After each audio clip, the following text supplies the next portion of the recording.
పిజ్జాలు అన్హెల్దీ అని ఎక్కువగా తినం కదా, కానీ ఇలా చేసుకున్నామంటే మనం ఎప్పుడైనా ఎన్నిసార్లైనా తినొచ్చు.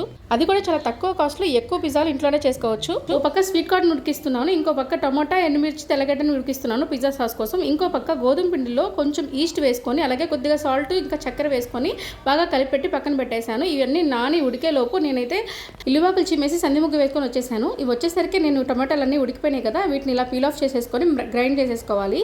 దీంట్లో కొద్దిగా సాల్ట్ కొద్దిగా చక్కెర వేసుకున్నామంటే పర్ఫెక్ట్గా వస్తుంది మనకి టేస్ట్. బయట కొనే పిజ్జా సాస్లో కలర్ ఇంకా ఫుడ్ ప్రిజర్వేటివ్స్ యాడ్ చేస్తారు. ఒక కప్పు గోధుమ పిండిలో పావు కప్పు మైదా పిండి వేసి కొద్దిగా చక్కెర కొద్దిగా సాల్ట్ వేసి బాగా కలిపెట్టి నానబెట్టేసిన వాటిని చిన్న చిన్న పిజ్జాలుగా చేసేసుకొని దాని మీద మనం రెడీ చేసిన pizza sauce, sweet corn, capsicum, ఇంకా చీజ్, ఇంకా మన దగ్గర ఏదైనా వెజ్జెస్ ఉంటే అవి కూడా యాడ్ చేసేసుకోవచ్చు. పిజ్జా బేస్ కోసం పావు కప్పు మైదా వాడాను కదా, అది కూడా అవసరం లేదంటే అచ్చంగా గోధుమ పిండితో కూడా చేసుకోవచ్చు. నేను అలా కూడా చాలాసార్లు ట్రై చేశాను.